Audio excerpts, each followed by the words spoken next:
नमस्कार दोस्तों, स्वागत है आप सभी का हमारे चैनल कैबल एकेडमी पर। देखिए, हमारे ये घटना चक्र के आधुनिक भारत के इतिहास का डिस्कशन चल रहा है, जिसमें फ़िलहाल इस लेक्चर में हम लोग बात करेंगे कांग्रेस के लाहौर अधिवेशन और पूर्ण स्वराज प्रस्ताव के बारे में। तो इसके पहले कि इसके बारे में कुछ बात करें, हमने देखा अपने पिछले चैप्टर में कि डोमिनियन स्टेटस को लेकर के जो है वह विवाद कांग्रेस पार्टी के अंदर चल रहा था मोतीलाल नेहरू के रिपोर्ट को लेकर के। आगे चल कर के जब कांग्रेस का जो कलकत्ता अधिवेशन हुआ था, उसमें ब्रिटिश सरकार को 1 वर्ष का समय दे दिया गया, या 1 वर्ष का अल्टीमेट कह सकते हैं आप, या चेतावनी कह सकते हैं, चेतावनीपूर्ण वर्ष दे दिया गया था ब्रिटिश सरकार को कि वह 1 वर्ष के अंदर अंदर इस नेहरू रिपोर्ट को लागू कर दे, अन्यथा जन आंदोलन के लिए तैयार रहे। अंततोगत्वा सरकार ने जब इस रिपोर्ट पे या इस अल्टीमेटम पर किसी भी प्रकार का ध्यान नहीं दिया, तो दिसंबर 1929 को लाहौर में हुए उस ऐतिहासिक अधिवेशन में अपने अध्यक्षीय भाषण के दौरान जवाहरलाल नेहरू ने कांग्रेस के लक्ष्य को पूर्ण स्वराज्य के लक्ष्य में घोषित किया, या कांग्रेस का लक्ष्य पूर्ण स्वराज्य घोषित कर दिया, और 26 जनवरी 1930 को संपूर्ण देश में पूर्ण स्वराज दिवस के रूप में मनाए जाने का निर्णय लिया गया था। तो फिलहाल यह सारी भूमिका थी, यह सारी बातें थी। आइए प्रश्नों के माध्यम से सारी चीज़ों को कंप्लीट करने का प्रयत्न करते हैं। हमारा पहला प्रश्न है कि भारतीय स्वतंत्रता संग्राम के दौरान निम्नलिखित में से किसने प्रस्तावित किया कि स्वराज्य को सभी प्रकार के विदेशी नियंत्रण से मुक्त संपूर्ण स्वतंत्रता के रूप में परिभाषित किया जाए? ए. मजहरुल हक, बी. मौलाना हसरत मोहानी, सी. हकीम अजमल खान, या फिर डी. अबुल कलाम आज़ाद। तो इसका जो सही आंसर है वह है ऑप्शन नंबर बी, मौलाना हसरत मोहानी ने यह कहा था कि भारतीय स्वतंत्रता की स्वराज जो है वह सभी प्रकार के विदेशी नियंत्रण से मुक्त और संपूर्ण स्वतंत्रता के रूप में ही परिभाषित किया जाना चाहिए। अपना यह वक्तव्य उन्होंने कांग्रेस के 1919 के अहमदाबाद अधिवेशन में दिया था, जिसकी अध्यक्षता कर रहे थे हकीम अजमल खान। हालांकि कांग्रेस के 1919 के अहमदाबाद अधिवेशन के लिए CR दास को ही अध्यक्ष चुना गया था, लेकिन चूंकि वह जेल में थे, इसलिए हकीम अजमल खान ने उनकी तरफ से इस अधिवेशन की अध्यक्षता की थी। इसी अधिवेशन में मौलाना हसरत मोहानी ने यह प्रस्तावित किया था कि स्वराज्य जो है वह सभी प्रकार के विदेशी नियंत्रण से मुक्त संपूर्ण स्वतंत्रता या संपूर्ण स्वराज्य के रूप में परिभाषित किया जाए, और इसे ही कांग्रेस का लक्ष्य माना जाए। यह वर्ष 1921 की बात है। अगला प्रश्न है कि 1921 के अहमदाबाद अधिवेशन में निम्नलिखित नेताओं में से किसने संपूर्ण स्वराज्य को कांग्रेस का लक्ष्य मानने का प्रस्ताव रखा था? ए. अबुल कलाम आज़ाद, बी. हसरत मोहानी, सी. जवाहरलाल नेहरू, या डी. मोहनदास करमचंद गांधी। तो जो सही आंसर है इसका वह है ऑप्शन नंबर बी, मौलाना हसरत मोहानी ने यह कहा था, या यह प्रस्ताव दिया था कि कांग्रेस को अपना लक्ष्य अब पूर्ण स्वराज या संपूर्ण स्वराज्य रख लेना चाहिए 1921 में। कांग्रेस ने कब पहली बार भारत की स्वतंत्रता का प्रस्ताव पारित किया था? ए. 1929, 1915, 1942, या डी. 1935। तो जो सही आंसर है इसका वह है वर्ष 1929। ध्यानपूर्वक देखिएगा इस पूरे के पूरे एक्सप्लेनेशन को। देखिए, कलकत्ता अधिवेशन 1928 में ब्रिटिश सरकार को यह अल्टीमेटम दिया गया कि वह 1 वर्ष में नेहरू रिपोर्ट स्वीकार कर ले, या कांग्रेस के द्वारा किए जाने वाले जन आंदोलन का सामना करे। निर्धारित समय सीमा के अंतर्गत सरकार द्वारा कोई निश्चित उत्तर न मिलने पर दिसंबर 1929 में पंडित जवाहरलाल नेहरू की अध्यक्षता में कांग्रेस का लाहौर में अधिवेशन होता है, जिसमें संबंधित प्रस्ताव पारित होने के बाद पंडित जवाहरलाल नेहरू ने पूर्ण स्वराज्य का लक्ष्य घोषित किया, और जैसे ही 31 दिसंबर 1929 की मध्यरात्रि होती है, ठीक उसी समय कांग्रेस अध्यक्ष पंडित जवाहरलाल नेहरू ने लाहौर में रावी नदी के तट पर भारतीय स्वतंत्रता का प्रतीक भारतीय झंडा तिरंगा फहराया। कांग्रेस कार्य समिति द्वारा 2 जनवरी 1930 को अपनी बैठक में यह निर्णय लिया गया कि 26 जनवरी 1930 का दिन पूर्ण स्वराज्य दिवस के रूप में मनाया जाएगा, और 26 जनवरी को प्रत्येक वर्ष पूर्ण स्वाधीनता के रूप में या पूर्ण स्वाधीनता के दिवस के रूप में मनाया जाएगा। ठीक है। अगला प्रश्न, पूर्ण स्वराज्य का प्रस्ताव लाहौर अधिवेशन में पारित किया गया वर्ष ए 1919 में, 1929 में, 1939 या 1942। तो डायरेक्ट आंसर हम लोग कर सकते थे। इसका जो सही आंसर है वह है ऑप्शन नंबर बी 1929।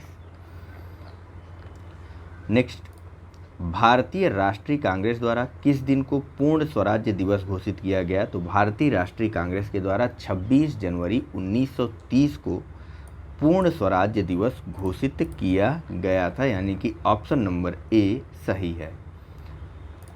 निम्नलिखित में से किस एक ने भारतीय राष्ट्रीय कांग्रेस के उस अधिवेशन की अध्यक्षता की जिसमें पूर्ण स्वराज्य का प्रस्ताव पारित हुआ था? ए दादा भाई नौरोजी, बी जवाहरलाल नेहरू, सी लाला लाजपत राय या डी सुरेंद्र नाथ बनर्जी। तो इसका जो सही आंसर है वह है option number B Jawaharlal Nehru. 1929 का लाहौर अधिवेशन, रावी नदी के तट पर जवाहरलाल नेहरू ने 31 दिसंबर को हमारे भारतीय स्वतंत्रता के प्रतीक तिरंगे झंडे को भी फहराया था और 26 जनवरी 1930 के दिन को पूर्ण स्वराज्य दिवस के रूप में या पूर्ण स्वाधीनता दिवस के रूप में घोषित और प्रत्येक वर्ष मनाए जाने की बात भी कही गई थी। कांग्रेस के 1929 के लाहौर अधिवेशन में कांग्रेस का लक्ष्य पूर्ण स्वराज्य किसके द्वारा घोषित किया गया? तो ऑप्शन नंबर सी यानी जवाहरलाल नेहरू के द्वारा।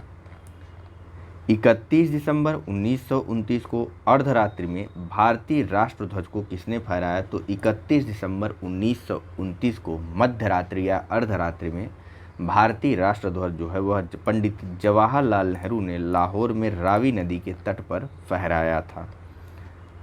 स्वतंत्रता का नवग्रहित तिरंगा पहली बार कब फहराया गया था? तो स्वतंत्रता का नवग्रहित तिरंगा प्रथम बार जो है वह 31 दिसंबर वर्ष 1929 को लाहौर में रावी नदी के तट पर फहराया गया था। भारतीय राष्ट्रीय कांग्रेस के निम्नलिखित अधिवेशनों में से किस एक की अध्यक्षता जवाहरलाल नेहरू ने सर्वप्रथम की थी?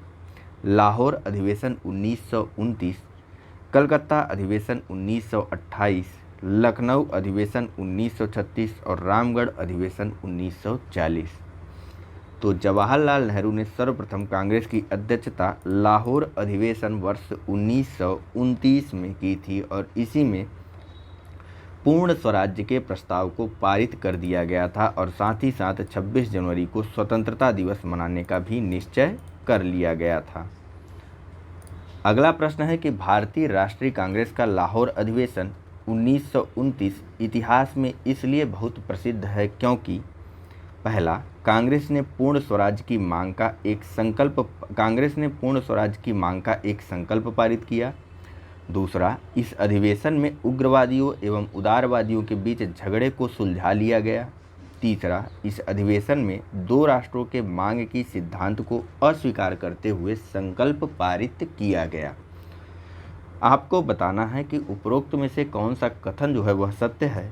ऑप्शन है ए केवल एक, बी 2 और 3, सी 1 और 3 या डी उपर्युक्त में से कोई नहीं। यहाँ पर है डी। चलिए, तो जो सही आंसर है वो बिल्कुल साधारण सा है, ऑप्शन नंबर ए सही है। द्विराष्ट्र सिद्धांत की जैसे उस समय किसी भी प्रकार की बातचीत नहीं चल रही थी इस प्रकार से राष्ट्रीय स्तर पर, तो कांग्रेस ने पूर्ण स्वराज की मांग का एक संकल्प पारित किया था अपने 1929 के लाहौर अधिवेशन में। ठीक है, इस कारण यह लाहौर अधिवेशन जो है वह प्रसिद्ध है या महत्वपूर्ण है। देखिए, जवाहरलाल नेहरू की अध्यक्षता में 1929 में लाहौर के रावी नदी तट पर कांग्रेस का वार्षिक अधिवेशन आयोजित किया गया।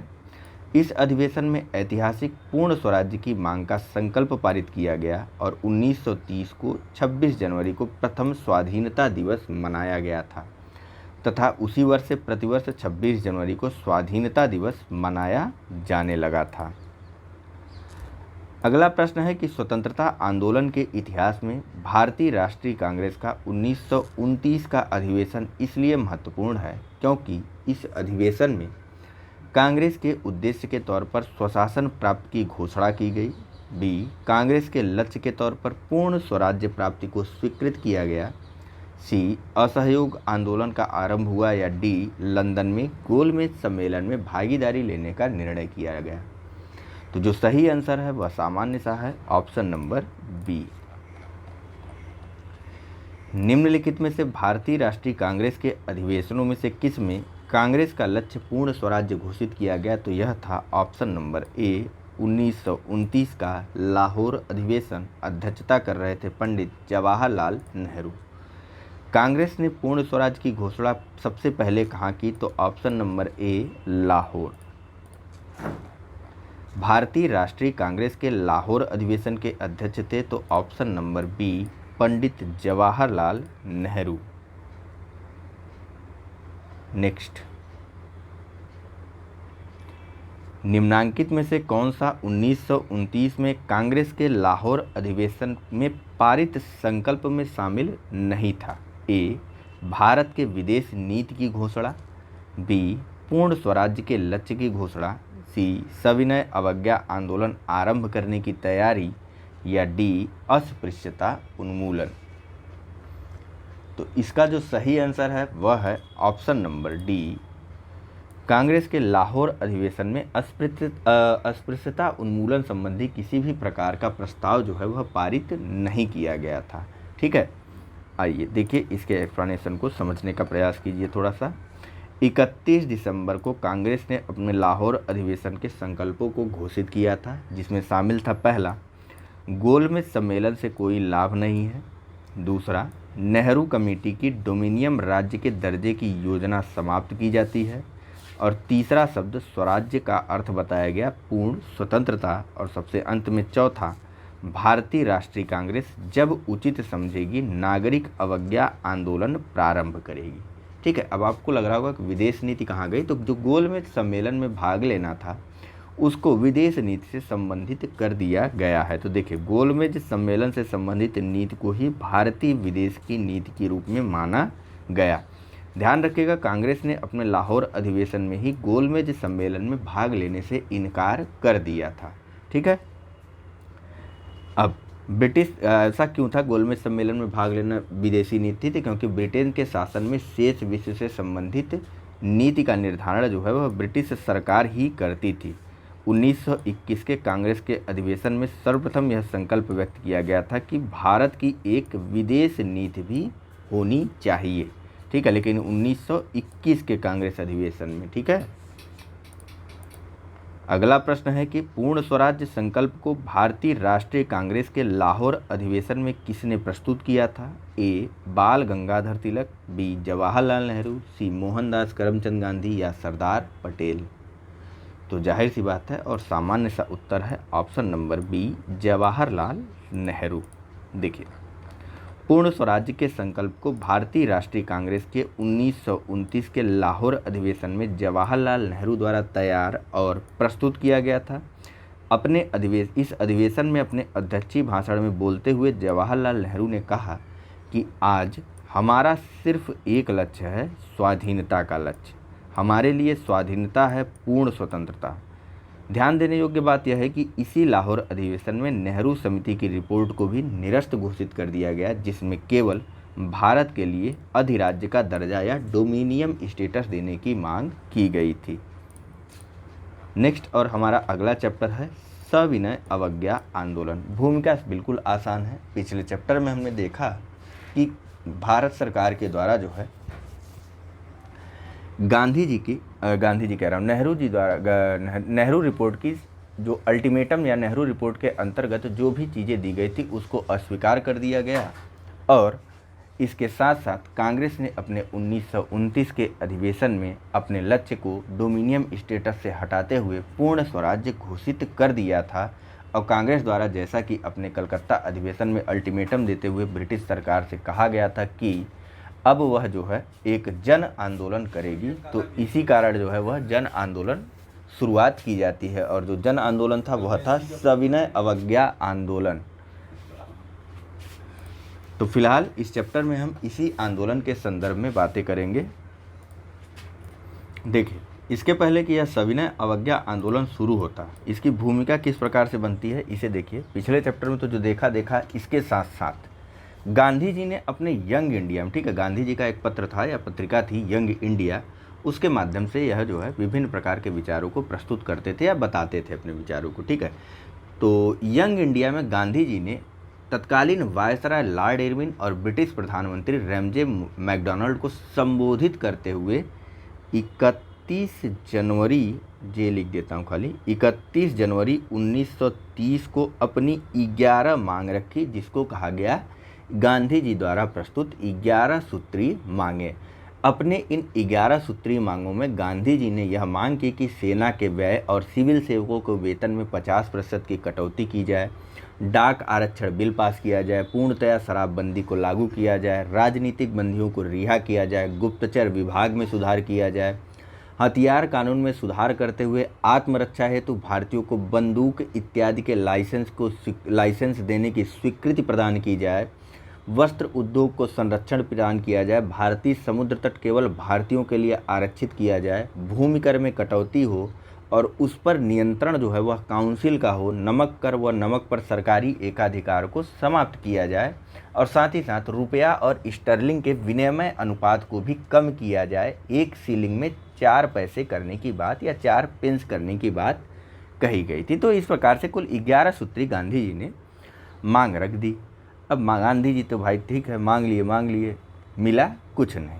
अब गांधी जी ने, अब उनको तो करना था आंदोलन, उन्होंने किया क्या कि सविनय अवज्ञा आंदोलन की घोषणा कर दी और यह कहा अपने 11 सूत्री मांगों के संदर्भ में इरविन को संबोधित करते हुए, जो वायसराय थे उस समय, कि मैंने रोटी मांगी थी, बदले में मुझे पत्थर मिला और इंतजार की घड़ियां जो हैं वह अब समाप्त हो गई। और इसी के साथ 12 मार्च 1930 को इस ऐतिहासिक सत्याग्रह की शुरुआत हो जाती है, ठीक है। 12 मार्च 1930 को तो यह निकले थे, साबरमती आश्रम से निकले थे, दांडी गए, वहाँ नमक वमक बनाए, 6 अप्रैल को यह दांडी पहुँच गए थे।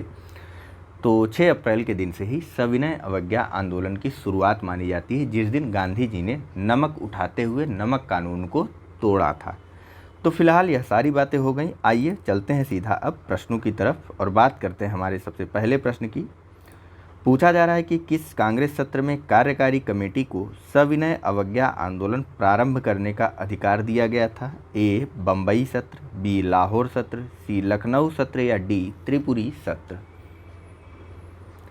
तो 1929 के लाहौर अधिवेशन में ही कांग्रेस कार्यकारिणी को सविनय अवज्ञा आंदोलन शुरू करने का अधिकार भी दे दिया गया था।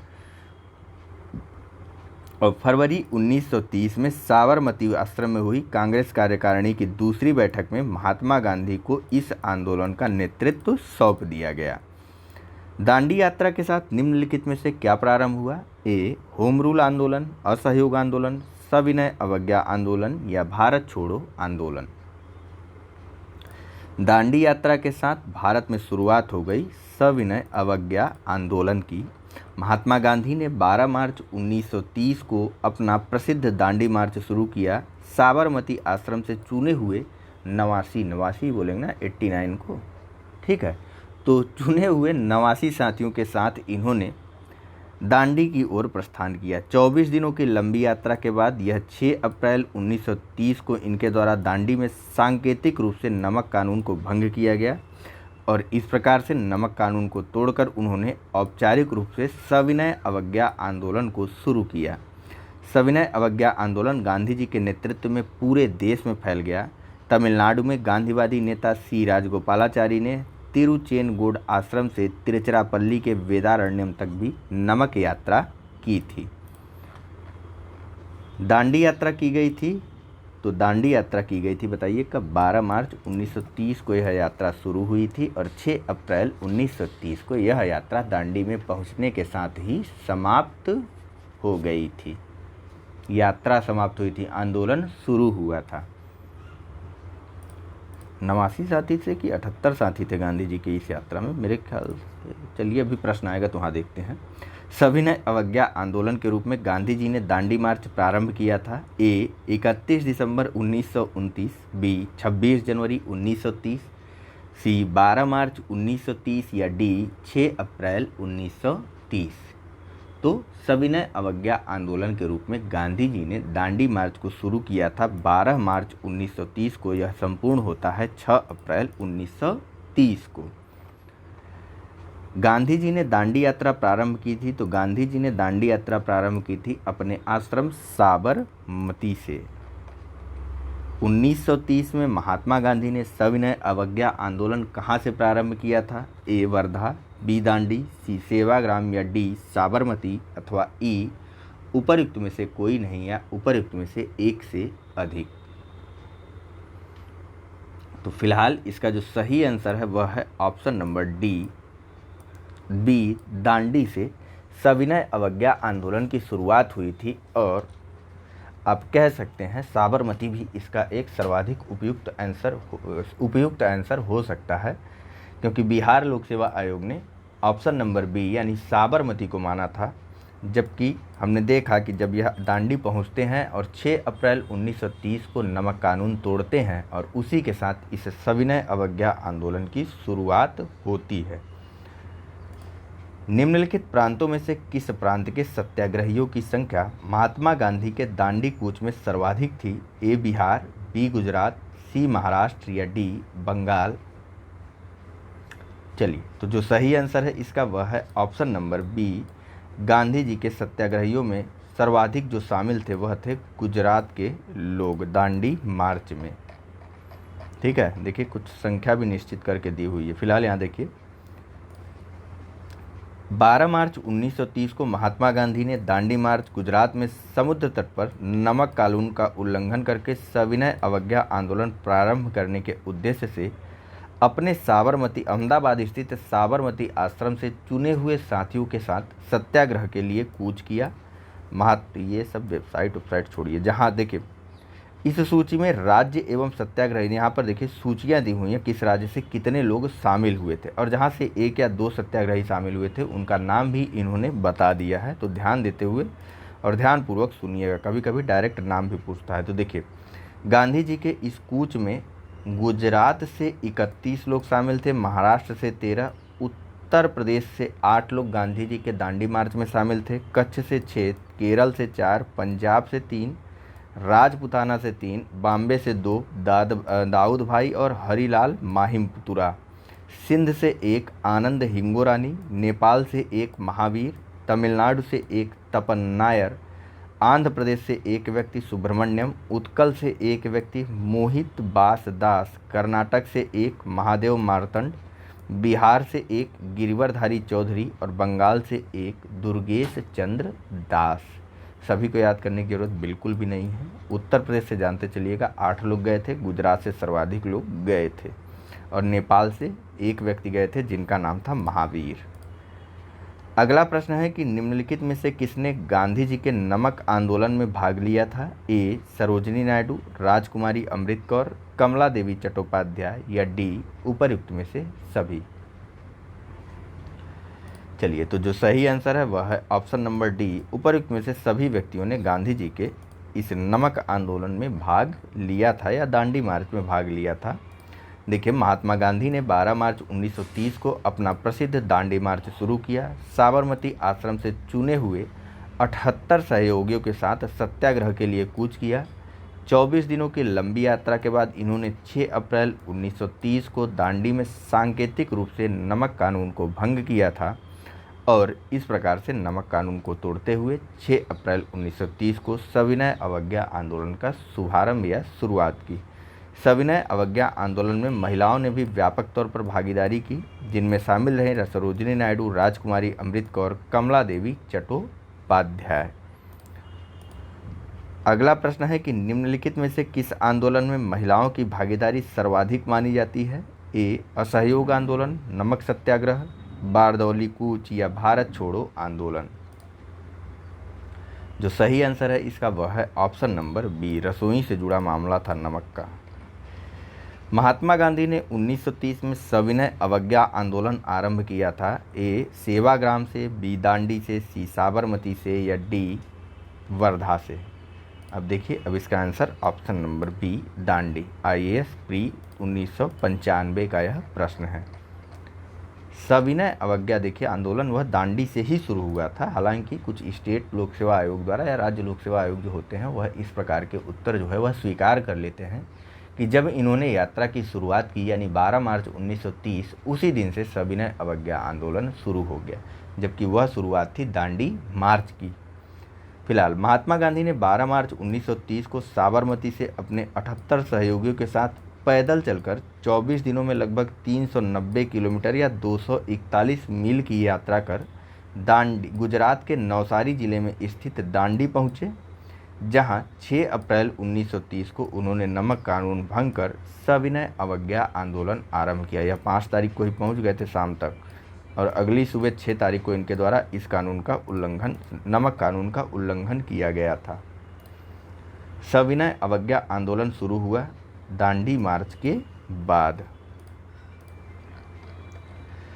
दांडी मार्च शुरू किया गया था नमक कानून के उल्लंघन हेतु, नमक कानून को तोड़ने हेतु। नेक्स्ट, ऐतिहासिक दांडी मार्च का संबंध है नमक कानून को तोड़ने से। दांडी यात्रा कितने दिनों तक चली थी? तो 24 दिनों तक। ठीक है, 12 मार्च 1930 से लेकर के 5 अप्रैल 1930 तक यह यात्रा चली थी। सबसे पहले कौन सी घटना घटी? दांडी मार्च, भारत छोड़ो आंदोलन, साइमन कमीशन का भारत आगमन और गांधी इरविन समझौता। दांडी मार्च 12 मार्च 1930, 12 मार्च 1930। साइमन कमीशन भारत कब आया था? 3 फरवरी 1928। भारत छोड़ो आंदोलन की शुरुआत कब हुई थी? इसको तो अभी आगे छोड़िए, आगे के लिए 1942।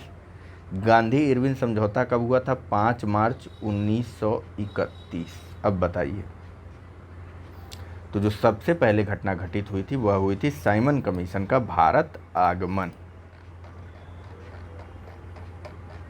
देखिए, दांडी मार्च का प्रारंभ हुआ था 12 मार्च 1930 को। भारत छोड़ो आंदोलन की शुरुआत 9 अगस्त 1942, साइमन कमीशन का भारत आगमन 3 फरवरी 1928 और गांधी इरविन समझौता 5 मार्च 1931 को हुआ था। अगला प्रश्न है कि भारतीय इतिहास में 6 अप्रैल 1930 की तिथि जानी जाती है। ए, महात्मा गांधी द्वारा दांडी मार्च हेतु, प्रथम गोलमेज सम्मेलन हेतु, गांधी इरविन समझौता हेतु या जलियांवाला बाग हत्याकांड हेतु। तो डायरेक्ट आंसर भी कर सकते थे हम लोग। ऑप्शन नंबर ए के लिए 6 अप्रैल 1930 की तारीख जो है वह जानी जाती है। सिविल नाफरमानी आंदोलन या सविनय अवज्ञा आंदोलन इसको कहा जाता है। फिलहाल हमारा अगला प्रश्न है, एक्सप्लेनेशन देख लेते हैं। देखिए, 6 अप्रैल 1930 को महात्मा गांधी ने दांडी में एक मुट्ठी नमक हाथ में लेकर के सिविल नाफरमानी आंदोलन या सविनय अवज्ञा आंदोलन का श्री गणेश कर दिया। सुभाष चंद्र बोस ने गांधी जी के इस अभियान की तुलना नेपोलियन के एल्बा से पेरिस की ओर किए जाने वाले अभियान से की थी। तो एक अंग्रेजी अखबार के संवाददाता थे ब्रेल्सफोर्ड, इन्होंने गांधी की इस यात्रा का मजाक उड़ाते हुए कहा कि क्या सम्राट को एक केतली में पानी उबालने से हराया जा सकता है? तो इसी के उत्तर में स्टेट्समैन समाचार पत्र में कहा गया कि गांधी महोदय समुद्र के जल को तब तक उबाल सकते हैं जब तक कि डोमिनियन स्टेटस नहीं मिल जाता है। देखिए किस प्रकार का वाद विवाद चल रहा था उस समय राष्ट्रीय स्तर पर। नेक्स्ट है कथन और कारण के रूप में प्रश्न है, उसके बाद दिए गए विकल्पों में से आपको सही उत्तर का चयन करना होता है। इसमें कथन ए है कि महात्मा गांधी द्वारा नमक आंदोलन वर्ष 1930 में चलाया गया था। कारण आर है कि महात्मा गांधी का उद्देश्य गरीबों को नमक मुफ्त में उपलब्ध हो यह था। ऑप्शन है ए और आर दोनों सही हैं और आर ए की सही व्याख्या करता है। बी, ए और आर दोनों सही हैं परंतु आर ए की सही व्याख्या नहीं करता है। सी, ए सही परंतु आर गलत है और डी, ए गलत परंतु आर सही है। चलिए, तो जो सही आंसर है इसका वह है option number C. Mahatma Gandhi का उद्देश्य था सविनय अवज्ञा आंदोलन की शुरुआत करना। किस प्रकार से? तो कानून को तोड़ करके कि भैया हम बिना किसी मारकाट, बिना किसी मारपीट के पूर्णतया जो है विनम्र और निवेदन के साथ आपके कानून को तोड़ने जा रहे हैं। तो इसलिए नमक कानून तोड़ दिया। देखिए, गांधी जी द्वारा आरंभ किए गए सविनय अवज्ञा आंदोलन में प्रतीक के रूप में 6 अप्रैल 1930 को दांडी में नमक कानून तोड़ करके ब्रिटिश राज या ब्रिटिश सरकार के प्रति अवज्ञा की नीति अपनाई गई। आंदोलन शुरू करने से पहले ही गांधी जी ने वायसराय इरविन के समक्ष जो 11 मांगे रखी थी या जो 11 सूत्री मांगे रखी थी, उसमें नमक कर एवं नमक पर सरकारी एकाधिकार के समाप्ति की मांग थी, न कि गरीबों को मुफ्त में नमक उपलब्ध करवाने की। नेक्स्ट, सविनय अवज्ञा आंदोलन के संदर्भ में निम्नलिखित कथनों में से कौन सा सही है? पहला, महात्मा गांधी को नमक कानून तोड़ने के विरोध में सजा नहीं दी गई थी। दूसरा, मदन मोहन मालवीय, देवदास गांधी और के.एम. मुंशी को नमक कानून तोड़ने पर सजा दी गई। नीचे दिए कूट से आपको सही उत्तर का चयन करना है। ऑप्शन है ए केवल 1, बी केवल 2, सी 1 और 2 दोनों, या डी न तो 1 और न ही 2। चलिए, तो गांधी जी को क्यों नहीं सजा दी जाएगी? ऑप्शन नंबर बी इसका सही है। चलिए, अगला प्रश्न देखते हैं। यहाँ पूछा जा रहा है कि निम्नलिखित में से कौन सा कथन महात्मा गांधी की दांडी यात्रा के विषय में असत्य है? ए, यह पूर्णतः एक पैदल यात्रा थी। बी, साबरमती आश्रम से प्रारंभ होकर इसका समापन दांडी में हुआ। सी, साबरमती आश्रम से शुरू समूची यात्रा 24 दिनों में पूरी हुई थी। या डी, इसकी शुरुआत 15 मार्च 1930 को की गई थी। तो जो गलत है वह है ऑप्शन नंबर डी, इसकी शुरुआत 12 मार्च 1930 को की गई थी। नेक्स्ट, नमक सत्याग्रह के समय गांधी जी के गिरफ्तार हो जाने के बाद आंदोलन के नेता के रूप में उनका स्थान किसने लिया था? ए, अब्बास तैयब जी, बी, अबुल कलाम आज़ाद, सी, जवाहरलाल नेहरू, या डी, वल्लभ भाई पटेल। चलिए, तो जो सही आंसर है इसका वह है option number A, Abbas Tyab ji ने गांधी जी का स्थान लिया था जब सविनय अवज्ञा आंदोलन के दौरान महात्मा गांधी को गिरफ्तार कर लिया गया था। देखिए, गांधी जी ने अपने सहयोगियों के साथ साबरमती आश्रम से 241 मील लंबी, या फिर कितने किलोमीटर था? 341 था ना, 390, 41 नहीं, 241 मील या 390 किलोमीटर की 390 किलोमीटर की यात्रा तय की और समुद्र तट पर बसे गांव दांडी पहुंच गए 5 अप्रैल 1930 को, जहां पर 6 अप्रैल 1930 को उन्होंने एक मुट्ठी नमक में हाथ में लेकर के नमक कानून का उल्लंघन किया। इस सत्याग्रह में गांधी जी की गिरफ्तारी सोलापुर से हो गई और उसके बाद आंदोलन का नेतृत्व अब्बास तैयब जी के हाथों में आ गया और इस आंदोलन में स्त्रियों ने भी अपनी महत्वपूर्ण भागीदारी की थी। चलिए, अगला प्रश्न है कि महात्मा गांधी धरसना नमक गोदान पर कांग्रेस कार्यकर्ताओं के धावे के समय कहाँ थे? ए, यरवदा जेल में, बी, साबरमती जेल में, सी, आगा खां पैलेस पूना में, या डी, अहमदनगर फोर्ट जेल में। आपको बताया गया है धरसना कांड के बारे में, जहां पर सरोजिनी नायडू के नेतृत्व में लोगों ने धरसना में स्थित नमक के गोदाम पर धावा बोलते हुए पूरी तरीके से तहस नहस कर दिया था इस सविनय अवज्ञा आंदोलन के दौरान। तो फिलहाल इसका जो सही आंसर है वह है ऑप्शन नंबर ए, गांधी जी उस समय जेल में थे जब धरसना नमक गोदाम पर कांग्रेसी कार्यकर्ताओं द्वारा धावा बोला गया था। देखिए, सविनय अवज्ञा आंदोलन के दौरान धरसना नमक गोदाम पर कांग्रेस कार्यकर्ताओं के धावे से पूर्व महात्मा गांधी को 5 मई 1930 को सोलापुर से गिरफ्तार करके उनको यरवदा जेल भेज दिया गया था। उनके स्थान पर अब्बास तैयब जी आंदोलन के नेता हुए। उनकी भी गिरफ्तारी के बाद श्रीमती सरोजिनी नायडू ने 21 मई 1930 को धरसना नमक गोदाम पर धावे का नेतृत्व किया और इस लोमहर्षक घटना का विवरण अमेरिकी पत्रकार वेब मिलर ने प्रस्तुत किया था दुनिया के सामने। आचार्य विनोबा भावे किस आंदोलन में भाग लेने के लिए प्रथम बार गिरफ्तार हुए थे? ए, बारदौली आंदोलन, चंपारण सत्याग्रह, सविनय अवज्ञा आंदोलन, या फिर डी, असहयोग आंदोलन। देखिए, आचार्य विनोबा भावे प्रथम बार सविनय अवज्ञा आंदोलन में भाग लेने के दौरान 1930 में पहली बार गिरफ्तार हुए थे। यह गांधी जी के निकट सहयोगी थे। गांधी जी ने जिस विदेशी पत्रकार को दांडी मार्च के समय अपने साबरमती आश्रम में ठहराया था वह था A. Richard Grey, B. Webb Miller, B. C. Kirby Page या D. Louis Fischer. Dandi march के दौरान गांधी जी ने अपने साबरमती आश्रम में वेब मिलर को ठहराया हुआ था। यह एक अमेरिकी पत्रकार थे।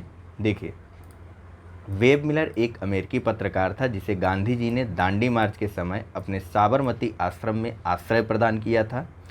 धरसना की विभत्स पुलिसिया ज्यादतियों का उल्लेख करते हुए वेब मिलर लिखते हैं कि संवाददाता के रूप में मैंने पिछले 18 वर्ष में असंख्य नागरिक विद्रोह देखे, दंगे, गली कूचों में मारकाट और विद्रोह देखे, लेकिन धरसना जैसी भयानक दृश्य को मैंने अपने जीवन में कभी भी नहीं देखा था। अगला प्रश्न है कि निम्नलिखित में से कौन दांडी मार्च में महात्मा गांधी के साथ था? ए. H.N. ब्रेसफोर्ड, बी. वेब मिलर, सी. जी. स्लोकोम्ब या डी. James Patterson. तो जाहिर सी बात है, आसान आंसर है इसका ऑप्शन नंबर बी जो है वह सही हो जाएगा। अगला प्रश्न है कि इनमें से किसने अप्रैल 1930 में नमक कानून तोड़ने के लिए तंजौर तट पर एक अभियान संगठित किया था? ए. V.O. चिदम्बरम पिल्ले, बी. सी. राजगोपालाचारी, सी. के. कामराज या डी. Annie Besant.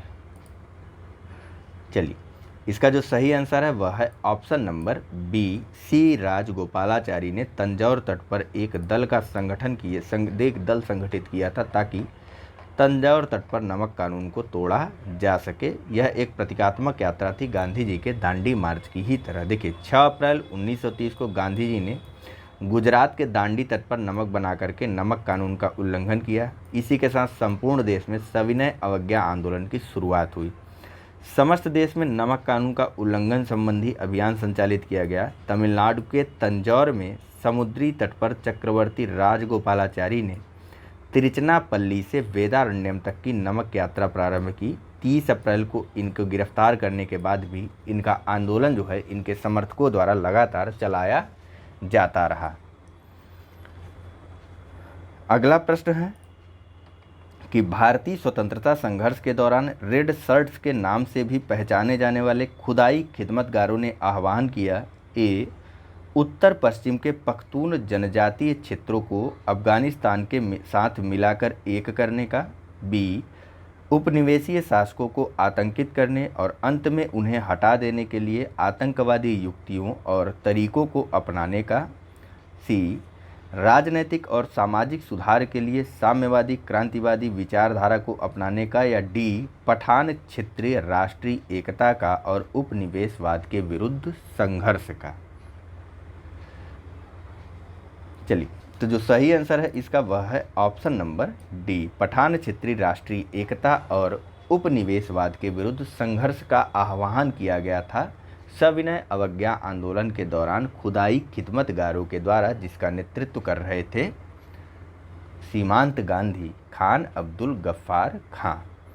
ठीक है, आइए एक्सप्लेनेशन देखिए। उत्तर पश्चिम सीमा प्रांत में खान अब्दुल गफ्फार खान के नेतृत्व में खुदाई खिदमतगार नामक स्वयंसेवक संगठन स्थापित किया गया था। इन्हें रेड शर्ट्स या लाल कुर्ती के नाम से भी जाना जाता था।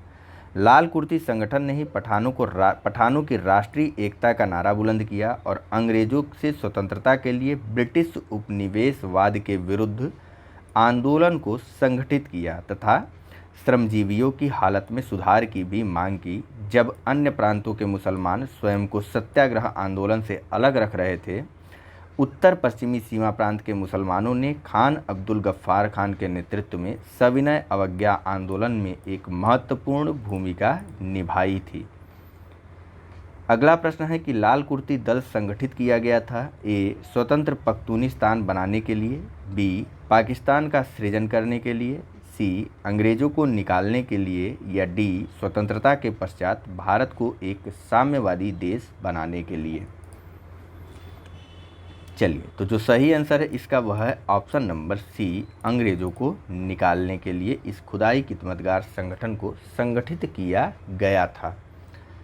नेक्स्ट, लाल कुर्ती आंदोलन के नेता थे, तो लाल कुर्ती आंदोलन के नेता थे खान अब्दुल गफ्फार खान या फिर सीमांत गांधी। अगला प्रश्न है कि 1929 में खुदाई खिदमतगार को किसने संगठित किया था, तो 1929 में खुदाई खिदमतगार को ऑप्शन नंबर ए यानी कि अब्दुल गफ्फार खान ने संगठित किया था।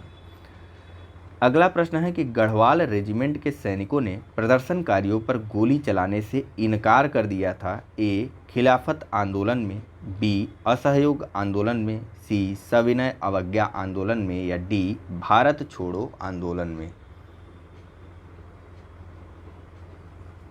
चलिए, तो जो सही आंसर है इसका वह है ऑप्शन नंबर सी, सविनय अवज्ञा आंदोलन के दौरान गढ़वाल रेजिमेंट के सैनिकों ने पेशावर में निहत्ती भीड़ पर गोली चलाने से इनकार कर दिया था। ठीक है, देखिए यहाँ पर सविनय अवज्ञा आंदोलन के दौरान पेशावर में गढ़वाल रेजिमेंट के सिपाहियों ने वीर चंद्र सिंह गढ़वाली के नेतृत्व में निहत्ती भीड़ पर गोली चलाने से इनकार कर दिया था। इस इलाके में खान अब्दुल गफ्फार खान वर्षों से सक्रिय थे और उनके द्वारा जनता में किए गए काम की वजह से ही अहिंसक क्रांतिकारियों ने बहादुर जत्थों यानी खुदाई खिदमतगार नामक दल का संगठन किया। ये लोग लाल कुर्ती के नाम से जाने गए।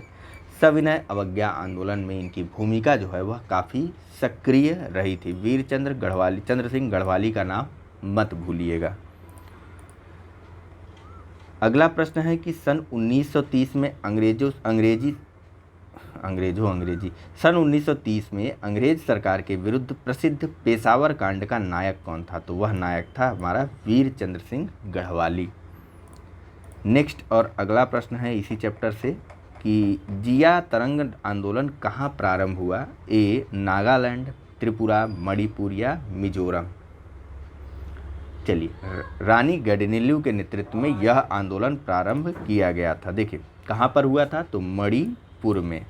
आंदोलन का नाम जिया तरंग आंदोलन था। स्वतंत्रता आंदोलन के दौरान ही यह आंदोलन भी किया गया था, सविनय अवज्ञा आंदोलन के दौरान ही। देखिए, सविनय अवज्ञा आंदोलन के दौरान मणिपुर की जनजातियों ने भी अपनी सक्रिय भागीदारी दिखाई। यहाँ पर आंदोलन का नेतृत्व नागा जनजाति की महिला गैडिनेल्यू ने किया और इसे ही जिया तरंग आंदोलन कहा जाता है।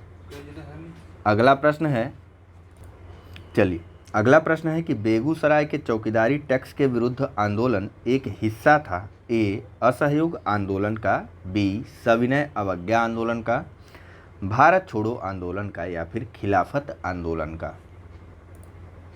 चलिए, जो सही आंसर है वह है ऑप्शन नंबर बी, बेगूसराय के चौकीदारी टैक्स के विरुद्ध आंदोलन जो है वह भी एक सविनय अवज्ञा आंदोलन के अंतर्गत ही किया गया आंदोलन था। देखिए, दिसंबर 1930 में सविनय अवज्ञा आंदोलन के दौरान उत्तरी बिहार के सारण जिले में चौकीदारी टैक्स के विरोध में प्रदर्शन हुए और प्रदर्शनकारियों ने बंदूक के छर्रे दागे जाने की भी परवाह नहीं की। अगले महीने बेगूसराय में स्वतंत्रता दिवस के लिए एकत्रित भीड़ में भारी संख्या में ग्रामवासी भी आकर के सम्मिलित हो गए और उपमंडल अधिकारी एसडीएम को एक गड्ढे में धकेल दिया और गोलीबारी किए जाने के बाद ही वे वहाँ से विसर्जित या फिर वहाँ से विघटित हुए थे। ठीक है, देखिए उत्तर पूर्व की जनजातियों में जो यह आंदोलन किया गया था, जिया तरंग आंदोलन, उसकी जो युवा रानी थी, नागा जनजाति से संबंधित थी, उनकी आयु मात्र 13 वर्ष की थी। ठीक है, नेहरू ने ही इस महिला गैडिनेल्यू को रानी की उपाधि से सम्मानित भी किया था। इस चीज़ को जानते रहिएगा। और खुदाई खिदमतगार के द्वारा एक पत्रिका निकाली जाती थी जिसका नाम था पख्तून। ठीक है, चलिए फिलहाल अगला प्रश्न देखते हैं।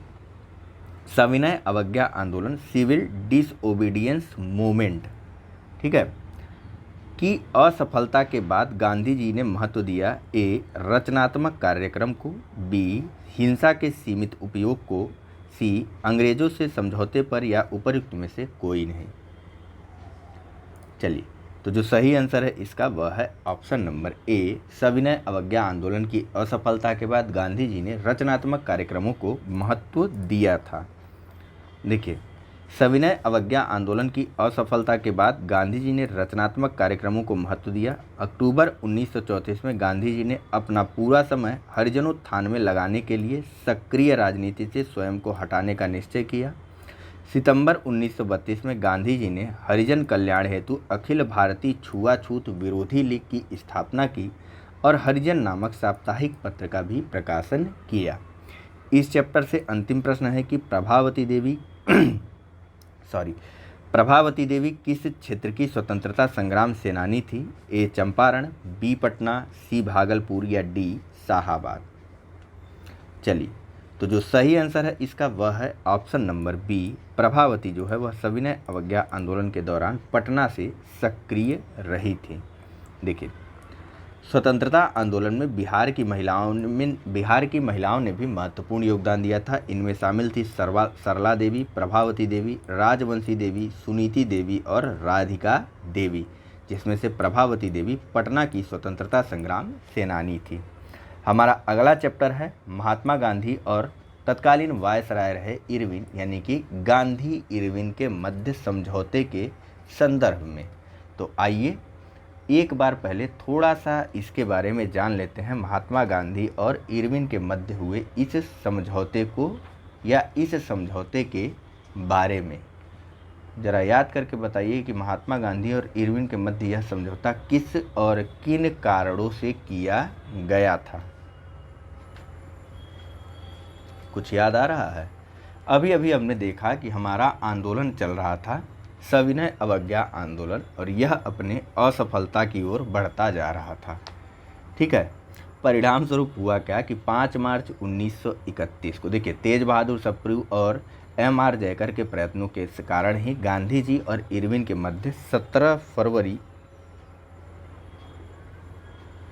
से दिल्ली में वार्ता शुरू हुई और अंततोगत्वा 5 मार्च 1931 को गांधी और इरविन के मध्य एक समझौता होता है, जिसको गांधी इरविन समझौता कहा जाता है। किसके प्रयासों के परिणाम स्वरूप? तो तेज बहादुर सप्रू और M.R. जयकर के प्रयासों के कारण।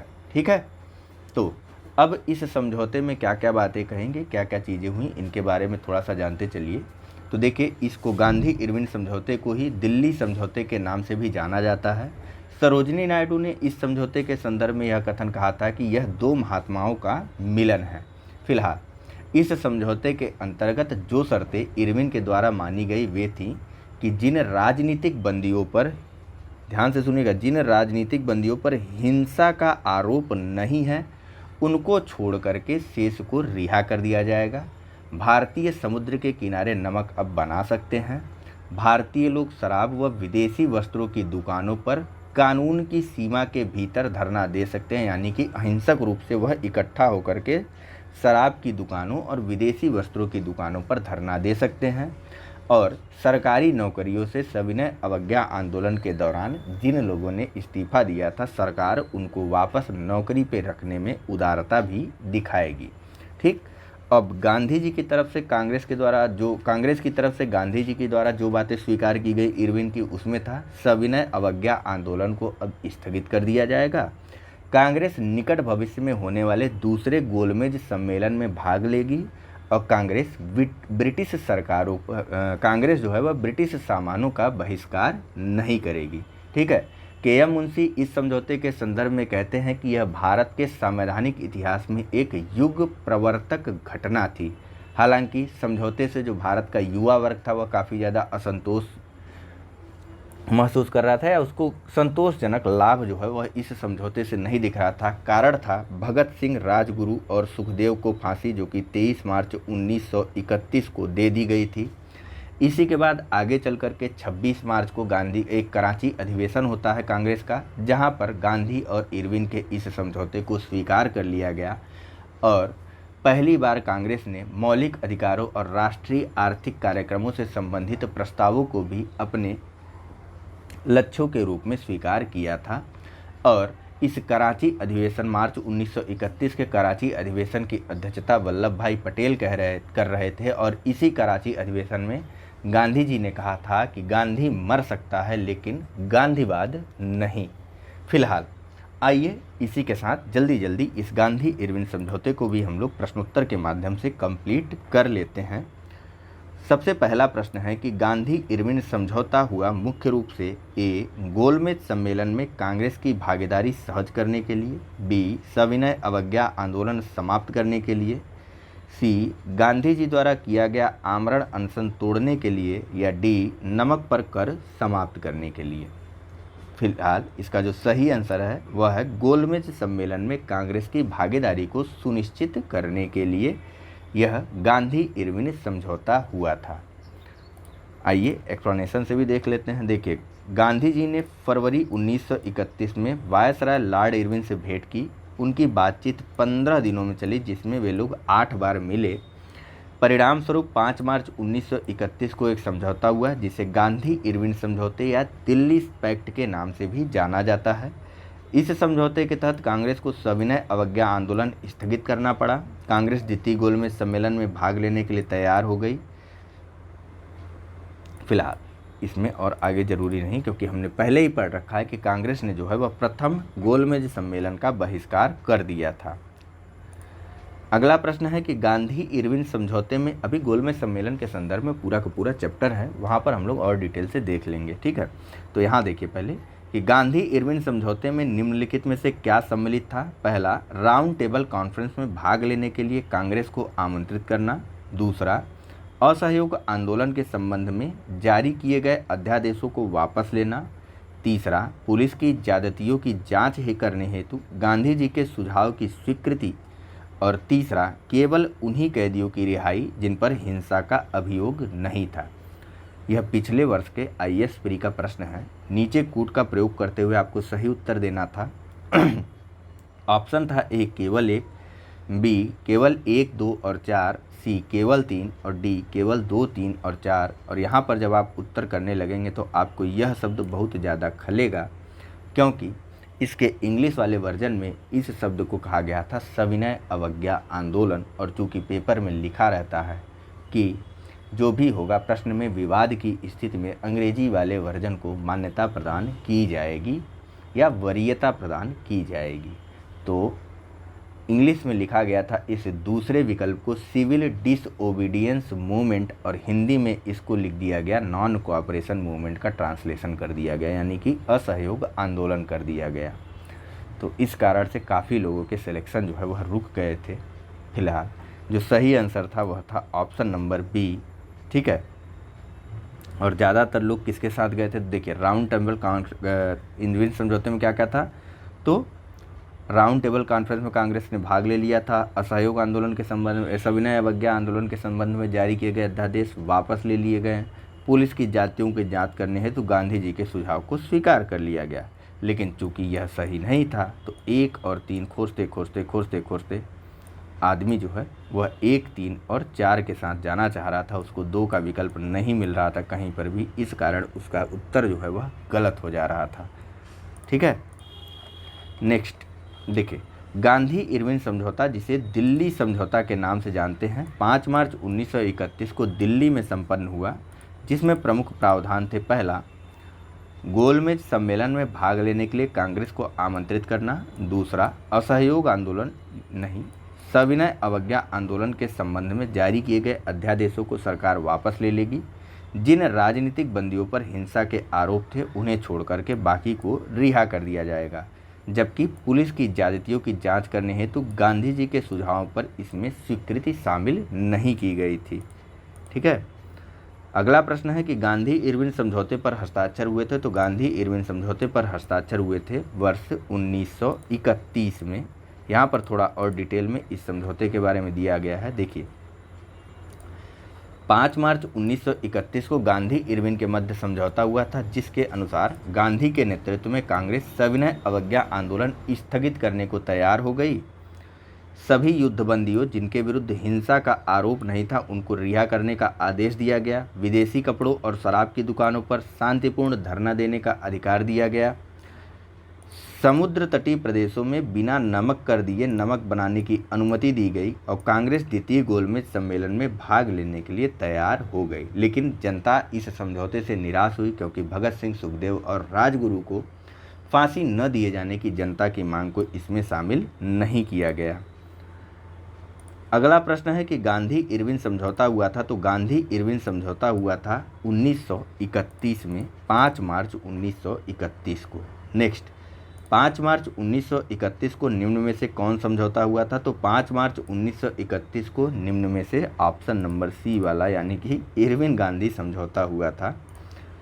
निम्नलिखित में से किसका स्थगन गांधी इरविन समझौते में किया जाना प्रस्तावित था, तो सविनय अवज्ञा आंदोलन का स्थगन किया जाना प्रस्तावित किया गया था गांधी इरविन समझौते में। गांधी इरविन समझौते के हस्ताक्षरित होने में किसने महत्वपूर्ण भूमिका निभाई? ए मोतीलाल नेहरू, मदन मोहन मालवीय, तेज बहादुर सप्रू या चिंतामणि। तो M.R. जयकर और तेज बहादुर सप्रू ने इस समझौते में के लिए महत्वपूर्ण भूमिका निभाई थी, जिसमें से यहाँ पर एक यानी कि ऑप्शन नंबर सी दिया हुआ है, तेज बहादुर सप्रू। देखिए, सविनय अवज्ञा आंदोलन के विस्तारित होते स्वरूप को देखते हुए वायसराय इरविन ने देश में सौहार्द का वातावरण उत्पन्न करने के उद्देश्य से 26 जनवरी 1931 को गांधी जी को जेल से रिहा कर दिया। तेज बहादुर सप्रू और M.R. जयकर के प्रयत्नों से गांधी और इरविन के मध्य फरवरी 1931 में दिल्ली में बातचीत शुरू होती है। 5 मार्च 1931 को दोनों के मध्य एक समझौता हुआ जिसे गांधी इरविन समझौते के नाम से जाना गया। इसी समझौते के परिप्रेक्ष्य में सरोजिनी नायडू ने गांधी और इरविन को दो महात्मा की संज्ञा भी प्रदान की थी।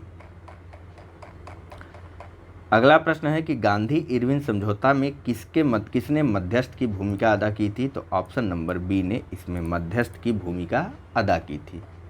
निम्नलिखित व्यक्तियों में से किसने इरविन तथा गांधी को दो महात्मा कहा था, तो यह कहा था सरोजिनी नायडू ने गांधी इरविन समझौते के परिप्रेक्ष्य में। निम्नलिखित में से किसने गांधी इरविन समझौते में महात्मा गांधी के लाभ को संतावना पुरस्कार कहा था? A Subhas Chandra Bose, Alan Campbell Johnson, B.G. Horniman या फिर डी सरोजिनी नायडू।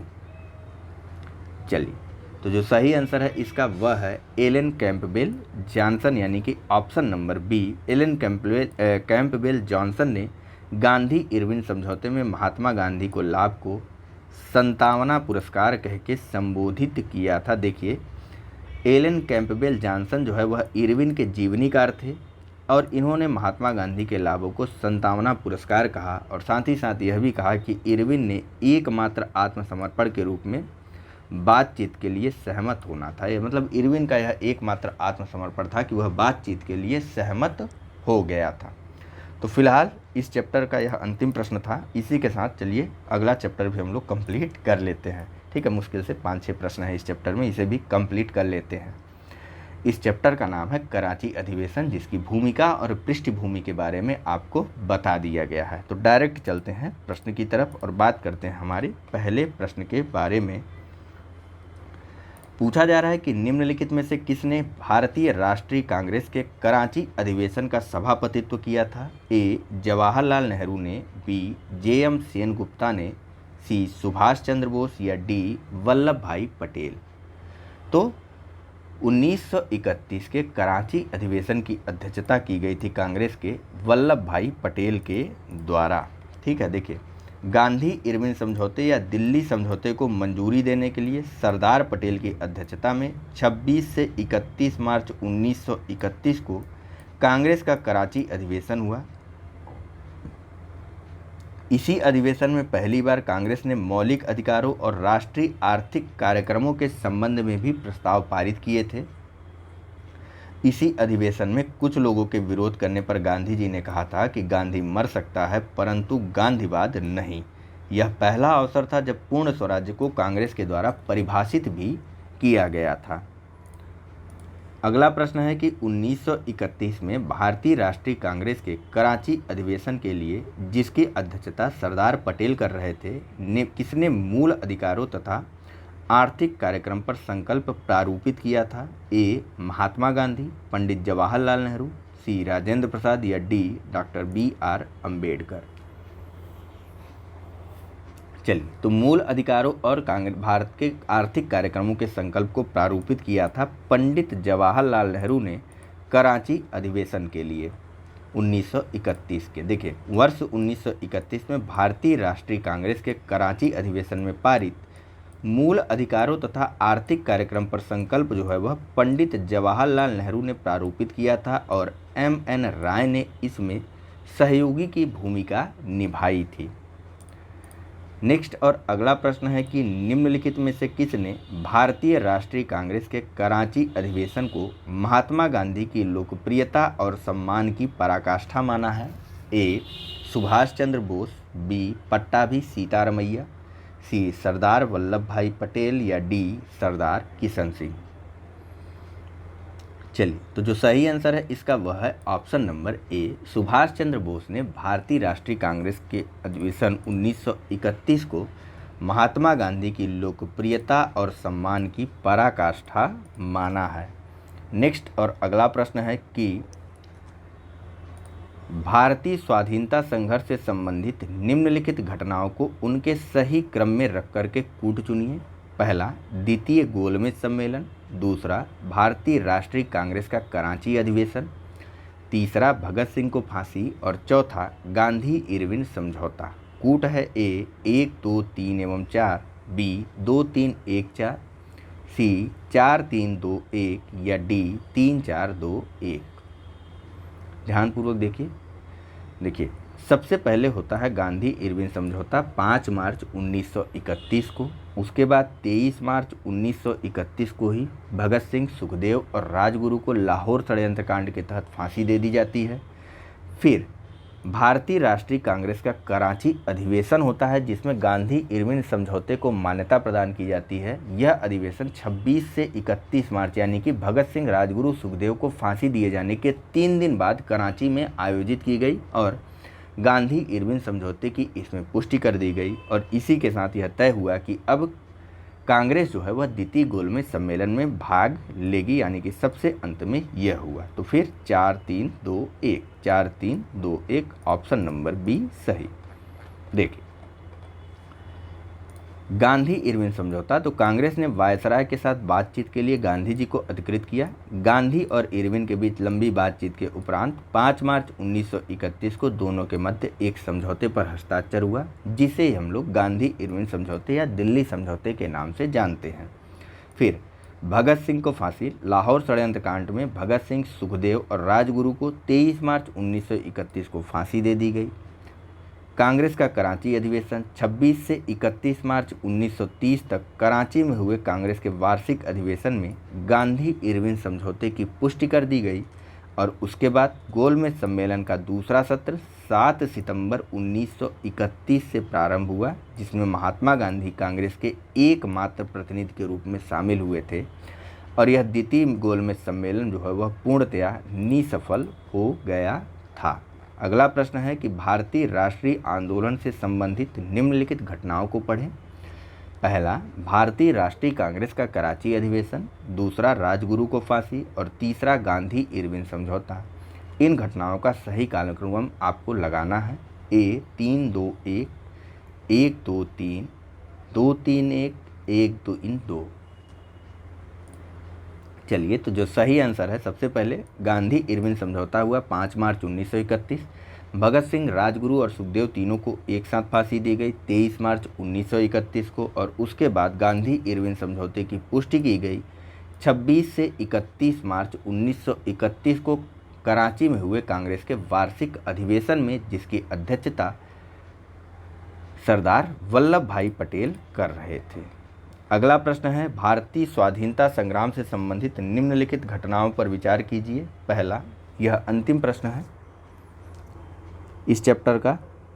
गांधी इरविन समझौता, भारतीय राष्ट्रीय कांग्रेस का कराची अधिवेशन, भगत सिंह को फांसी और पूना समझौता, इन सभी को नीचे दिए गए कूट के माध्यम से लगाना है इनके सही कालानुक्रम में।